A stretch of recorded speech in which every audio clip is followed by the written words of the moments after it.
mademoiselle, monsieur, bienvenue à Metro News. Voici les principaux titres qui seront développés aujourd'hui. Le président Jovenel Moïse entame ce vendredi 7 février la 4e année de son mandat dans un contexte difficile. Aucun accord politique n'a été trouvé pour la mise en place d'un nouveau gouvernement.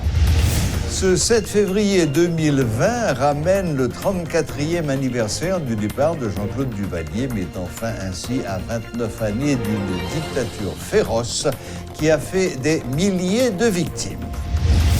Des dizaines de policiers ont créé une vive tension ce vendredi à Delma 2. Ces agents de la PNH voulaient apporter leur soutien à leur collègue Yannick Joseph, qui a été auditionné par l'inspection générale.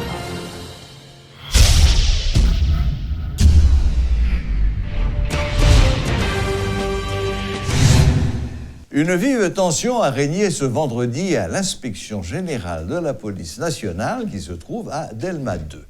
Des dizaines de policiers, en civil et en uniforme, ont bloqué l'autoroute de Delma en signe de solidarité avec leur collègue Yannick Joseph, qui a été auditionné à l'inspection générale en raison de sa velléité de créer un syndicat au sein de la PNH.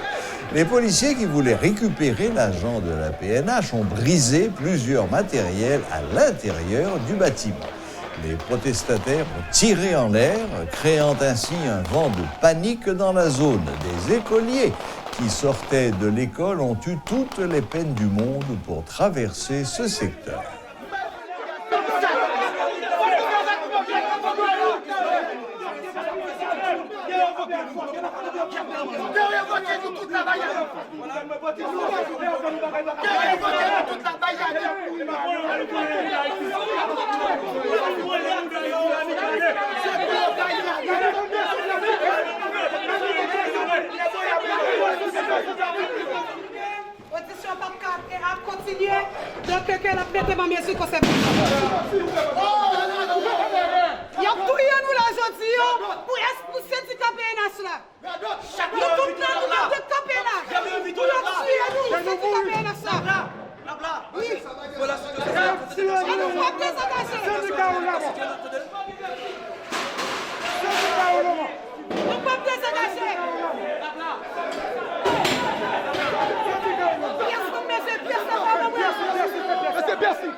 Plusieurs dizaines de manifestants anti-gouvernementaux ont gagné les rues ce vendredi 7 février pour continuer d'exiger le départ du président Jovenel Moïse.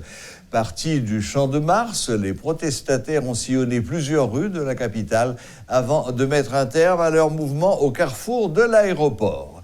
Ils ont essayé de perturber la circulation en dressant des barricades de pneus enflammés, mais la police était très vigilante. La manifestation s'est déroulée sans incident majeur. Ce vendredi 7 février marque la journée de reconnaissance officielle de la canne blanche. L'occasion pour le coordonnateur national de la Société haïtienne d'aide aux aveugles, CHAA, d'attirer l'attention de la population sur l'importance de ce bâton qu'utilisent les personnes à déficience visuelle. Le docteur Michel Péan a aussi fait savoir que des efforts ont été constatés en matière de protection des aveugles, mais beaucoup reste encore à faire. Pour qui ça, il n'y a pas institué dans le pays une journée nationale de la canne blanche. Et moi, je me propose de faire le 31 mai. Le 31 mai, déjà, c'est la journée caraïbéenne des non-voyants. Donc, nous-mêmes, nous avons tout fait en Haïti, 31 mai, journée nationale de la canne blanche. Ça permet que l'on a commémoré la journée caraïbéenne des non-voyants, nous tout commémorer tout la journée nationale de la canne blanche. Moi, c'est une suggestion que je fais à l'actuel gouvernement. Pour qui ça? Parce que canne blanche là, je me fais un sujet sur ça pour deux raisons. Premièrement, ça permet que nous fassions plus grande mobilisation, plus grande sensibilisation, parce que sensibilisation, ça, c'est l'affaire de tout le monde. La presse a un rôle important pour jouer. D'ailleurs, à titre historique, il faut me dire que là, on a lancé la canne blanche le 7 février 1931. Le monde qui a dirigé la cérémonie, c'était un journaliste, le directeur de l'Écho de Paris, M. Henri Simon.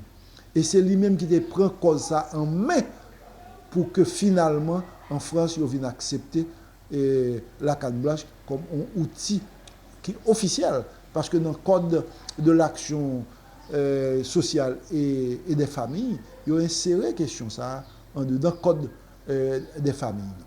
Deuxième raison qui fait me faire proposition ça à l'État, c'est que le bagage là, fait comme ça officiellement, un décret qui fait du 31 mai, par exemple, la journée nationale de la canne blanche, ça permet que plus de monde dans la société commence à venir au courant de canne blanche là. Parce que pour canne blanche là, capable, utile, effectivement, ça ne suffit pas que les gens aveugles qu'on utilise, mais il faut que l'automobilisation qu'on ça représente, le canne blanche là, puis on connaît que faut arrêter, faut pas rentrer soit aveugle parce que dans le moment que nous est là, il y a des aveugles, malgré qu'il y a une canne blanche là, véhicule entré sous eux. Ils ont fait un doublement handicapé. Ils ont été aveugles qu'on a un handicapé moteur, ou bien un béquille, ou bien un fauteuil roulant. C'est des cas qu'on s'en a rencontré. Est-ce que vous comprenez? Donc ça permet que nous fassions plus grande sensibilisation. Deuxièmement, dans l'école, nous avons joué pour nous parler avec le ministère de l'Éducation nationale, comme un décret officiel, pour nous capables de sensibiliser les élèves de l'école. Sous causer canne blanche, sensibiliser les professeurs. Autrement dit, sensibiliser tout le monde sur la problématique canne blanche là, qui est, quant au fond, c'est la problématique de la déficience visuelle.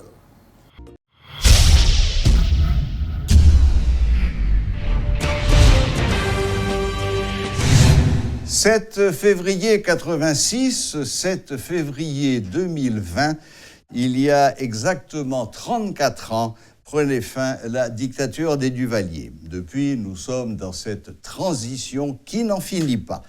Aujourd'hui, il y a des voix qui s'élèvent et qui proclament « c'était mieux avant », tandis que d'autres répliquent « plus jamais cela ». Monsieur Paul, vous êtes notre invité de ce soir. Vous avez la longévité politique, vous avez l'expérience et vous avez la sagesse. Bonsoir, Monsieur Paul, bienvenue à Metro News.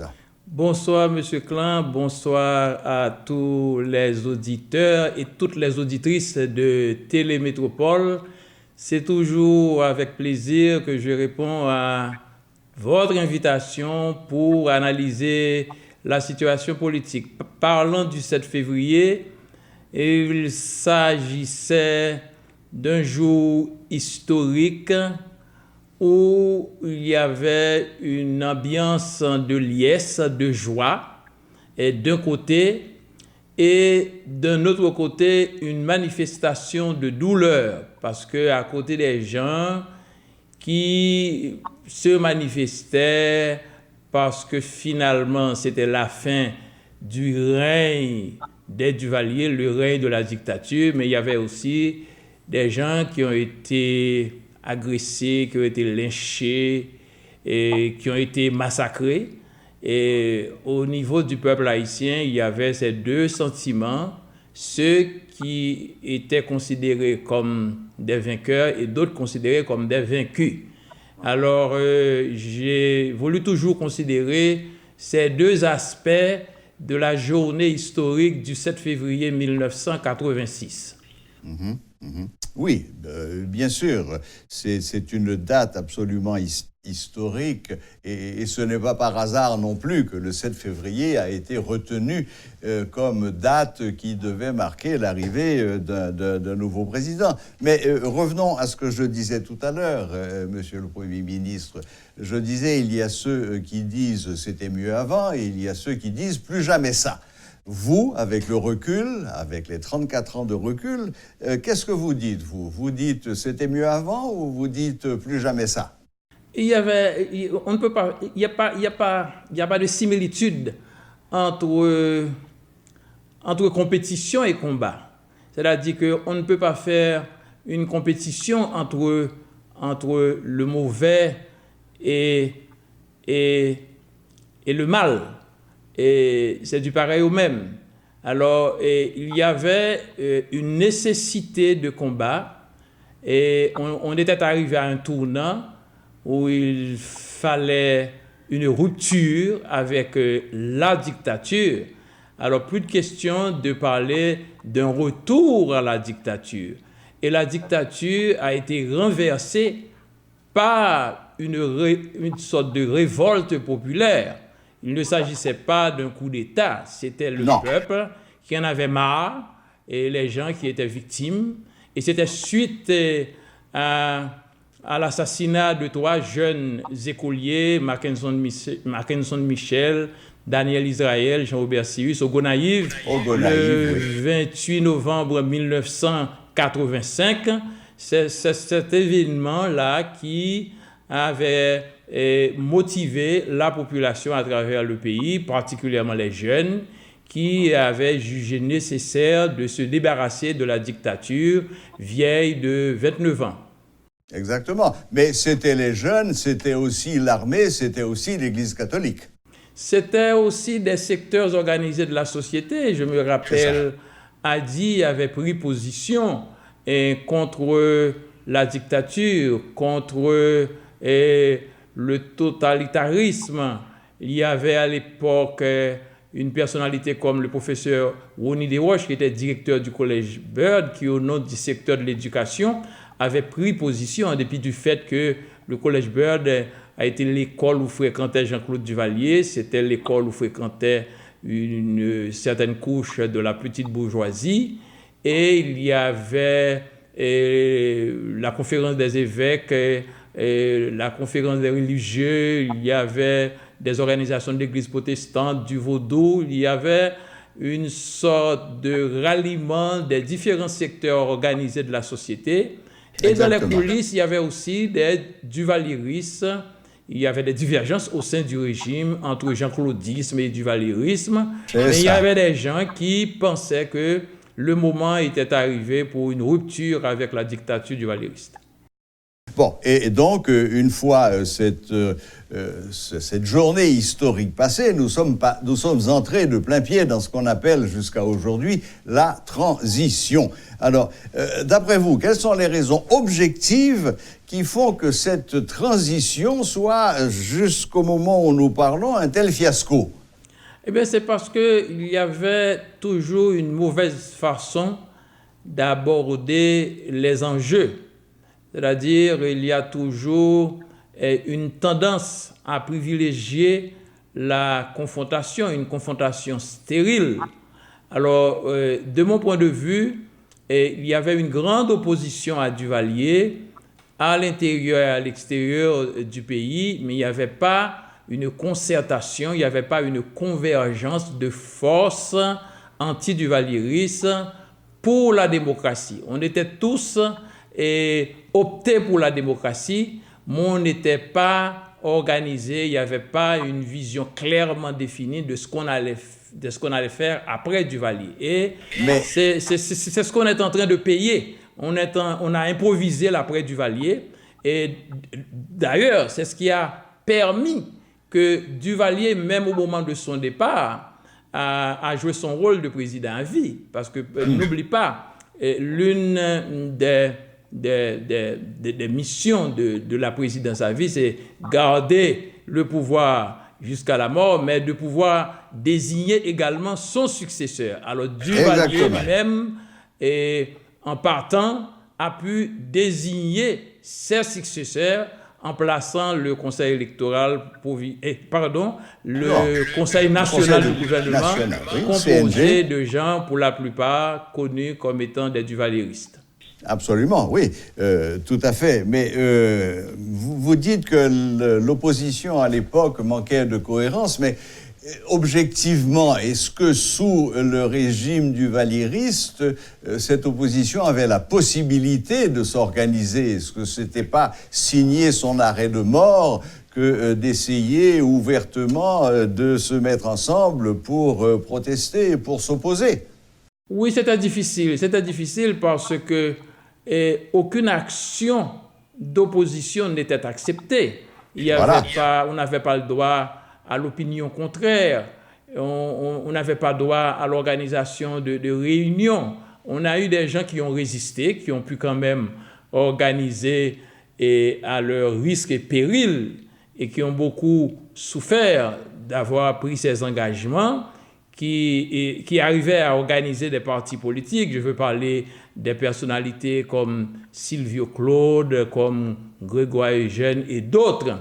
Et il y avait surtout à l'étranger une opposition active, mais il faut admettre aussi qu'il y avait beaucoup de courants, beaucoup de contradictions au sein de ces différentes fractions d'opposition interne et externe à Duvalier. Et c'est ce qui explique, en dépit des difficultés de communication, mais il n'y avait pas vraiment une propension à la mise en commun des énergies pour dessiner une alternative fiable, viable, raisonnable à Duvalier.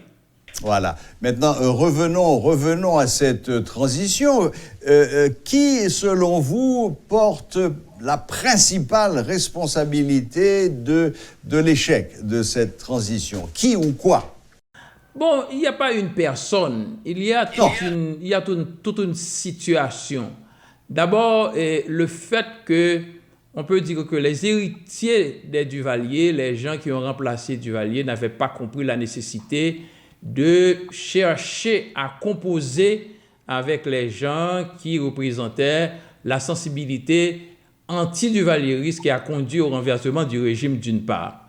Il y avait aussi des tendances jusqu'au boutistes du côté de certains secteurs de l'opposition qui ne voulaient pas, qui n'allaient pas accepter aucune forme de cohabitation avec des héritiers de Duvalier. C'est ce qui explique que même une personne comme Maître Gérard Gourgue, qui était la seule figure de l'opposition qui faisait partie des 6 membres de la première version du Conseil national de gouvernement, il a été obligé de démissionner quelques semaines après. Absolument. Et d'un côté, on voulait l'utiliser pour continuer la mise en place des éléments du système. Et d'un autre côté, il y avait beaucoup d'exigences des gens de l'opposition qui voulaient que M. Gourgue soit capable d'être leur porte-parole. Alors, tout ça explique d'un côté la persistance des gens qui veulent persister dans la mise en œuvre de la politique duvalieriste sans Duvalier. et d'autres personnes qui voulaient une rupture totale. Il y avait aussi quelques erreurs du côté de l'opposition.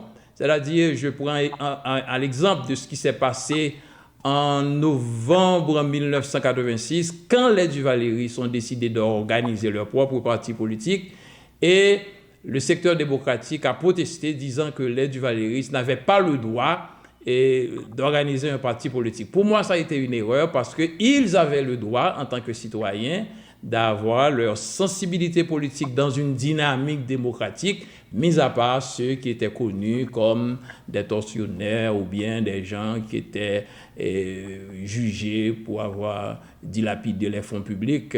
Tel n'a pas été le cas. Alors, on a fait des erreurs et nous sommes en train de payer nos attitudes jusqu'au boutiste de part et d'autre. Et aujourd'hui, c'est le résultat. Mais n'empêche que ça ne veut pas dire, même si on a eu la liberté, moi je pense, ce qui manque, c'est notre incapacité jusqu'à présent à concilier la liberté à la prospérité, mais cela ne veut pas dire que nous allons remettre en question la jouissance de cette liberté qu'on doit considérer comme la conquête d'une lutte populaire, démocratique. Oui, liberté, bien sûr, et liberté, tout le monde a ce mot à la bouche, mais ce qu'on ne confond pas trop souvent, liberté et licence, liberté et anarchie. C'est un peu notre grand problème. Maintenant, allons un petit peu plus loin, Monsieur Evans-Paul, le temps passe malheureusement. J'aimerais bien continuer longtemps, mais on est pris par le temps. Dites-moi, aujourd'hui, d'après vous, aujourd'hui, vu la situation actuelle, que convient-il de faire pour d'abord sortir du chaos dans lequel nous nous trouvons et dans lequel nous continuons à nous enfoncer et éviter à l'avenir de retomber dans ces mêmes travers sempiternels, en quelque sorte, voir le bout du tunnel et pour longtemps? Je dirais la promotion de la citoyenneté, parce que nous vivons une très grave crise de société et c'est la conséquence de la qualité des citoyens que nous avons, de l'attitude de la plupart des citoyens. Alors, nous sommes en train de vivre une ambiance de dépérissement de l'État. Et sans l'État, ça va être difficile, voire impossible de gérer la société. Alors, tout le monde a intérêt, qu'on soit de l'opposition ou du pouvoir, à protéger l'État. Parce qu'il y a une tendance que dans la confrontation politique, on est en train de tout chambarder, en particulier les institutions qui doivent garantir la pérennité de l'État. C'est mon évaluation de la situation. Par exemple, face au problème de l'insécurité publique, qui est une préoccupation majeure et légitime, on a tendance à dire que c'est l'affaire du président de la République ou de la police. Moi, je dis que c'est l'affaire de toute la société. Il faut toute une mobilisation contre les bandits et que les bandits ne soient pas protégés par la population, que les gens soient prêts à dénoncer les bandits, que les bandits se collaborer avec la police. Totalement désemparés. Alors, voilà ma position sur le contexte actuel. Nous devons promouvoir la citoyenneté pour sauver l'État. Permettez-moi de vous faire part d'une petite réflexion personnelle. Et on nous avait promis courant 24/24. Depuis hier, et de manière officielle, on nous annonce blackout 18/24. Oui. Et quelle a été la réaction? Non, mais quelle a été la réaction? L'indifférence. Il n'y a même pas eu un soulèvement, il n'y a pas eu des cris, tout le monde semble accepter ça comme si c'était quelque chose de normal. Qu'est-ce que cela veut dire pour vous, Monsieur Paul? Bon, c'est un constat d'échec dû à notre manière d'improviser nos politiques publiques, et ceci à tous les niveaux. D'abord, nous improvisons l'alternance politique, et il y a l'échec des partis politiques qui n'arrivent pas à offrir au peuple des alternatives viables. C'est ce qui explique que depuis 1986, les présidents qui se sont succédés ne sont pas de véritables hommes politiques, à part M. Maniga. Ce sont des personnalités issues de la mouvance de la société civile et dans des contextes politiques à partir des slogans et arrivent à s'imposer au pouvoir, mais on n'a pas eu vraiment d'équipe, de projet clairement prédéfini. Alors c'est la conséquence de la décadence de la société et en particulier des partis politiques qui n'arrivent pas jusqu'à présent à jouer convenablement leur rôle. Oui, d'accord. Enfin, moi j'avais interprété ça comme voulant dire que nous sommes tellement anesthésiés que nous sommes prêts à tout avaler, sans rien dire. Moi je pense qu'il faut faire le constat, que nous sommes passés à côté de nos missions, que les dirigeants, les gouvernants ne se montrent pas à la hauteur de leurs responsabilités, mais je dirais, même si on peut attribuer l'échec comme étant la responsabilité spécifique directe de nos dirigeants, mais il y a aussi une certaine faute, je dirais, de la société qui ne s'est pas assez engagée.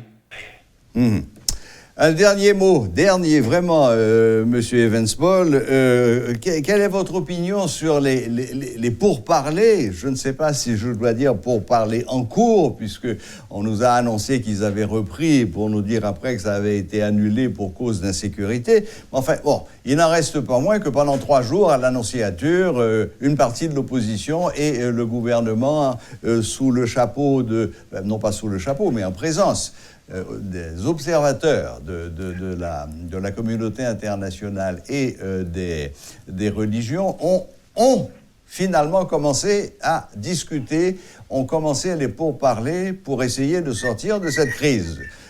Concrètement, la durée du mandat présidentiel et la formation du prochain gouvernement et la nomination d'un Premier ministre. Quel est votre sentiment par rapport à ces pourparlers? Est-ce que vous pensez que ça va aboutir? Et si oui, est-ce que ça peut aboutir rapidement? Moi, je pense que les préoccupations de la population étaient absentes des discussions. Et c'est ce qui explique qu'il y a une sorte de nonchalance, qu'il n'y a pas de réaction, qu'il n'y a pas d'engouement. On sent que ces négociations ou bien ces discussions évoluent sans un réel intérêt du peuple, de la population. Et parce qu'on parle de mandat présidentiel, ou bien on parle de choix de Premier ministre, mais on ne dit pas pourquoi faire. On veut réduire le mandat, pourquoi faire? Pour arriver à quel mécanisme? Pour arriver à l'application de quelle politique publique? Pour déboucher sur quel atout majeur favorable aux revendications du peuple haïtien? Alors, le peuple haïtien, dans sa majorité, ne se sent pas concerné par ces discussions. Deuxièmement, si on demande au président de réduire son mandat et de choisir le Premier ministre dans les rangs de l'opposition, qu'est-ce qu'on l'offre de l'autre côté? Puisque quand on est dans une négociation, c'est une question de donnant-donnant. Il faut des deux côtés que chacun accepte de donner quelque chose. On sent d'un côté, on demande tout, de l'autre côté, on n'offre rien. Mais plus fondamentalement, cette discussion-là ne rentre pas dans le cadre des véritables préoccupations du peuple haïtien qui fait face au problème de l'insécurité publique, au risque de l'insécurité alimentaire, aux difficultés des conditions de vie. Alors, il faut que ces gens qui sont dans la politique, au pouvoir et dans l'opposition, soient beaucoup plus réalistes, pensent qu'ils doivent agir en fonction des revendications, des attentes de la population. Monsieur Paul, à côté de ces préoccupations évidentes qui sont l'insécurité de la vie de tous les jours, l'insécurité alimentaire, etc., est-ce que vous croyez que le peuple, dont vous disiez qu'il n'avait pas le sentiment qu'on prenait en compte ces problèmes dans cette discussion entre politiques, Est-ce que vous pensez que le procès Petro-Caribé garde encore toute sa force de mobilisation? Bon, Petro-Caribé, c'est un sujet de préoccupation. C'est un sujet de préoccupation, mais là encore, il y a l'absence d'une structure capable de trancher. Parce qu'on ne peut pas faire avancer la démocratie sans l'établissement et sans le respect des règles du jeu. Ce qui fait la beauté d'un match de football, c'est parce que les règles sont préétablies. Et dans notre pays, on sent qu'il y a une lutte, qu'il y a une confrontation, mais qu'il n'y a pas de recours. Dès qu'on accuse des gens, les gens, obligatoirement, on doit à des recours de justice.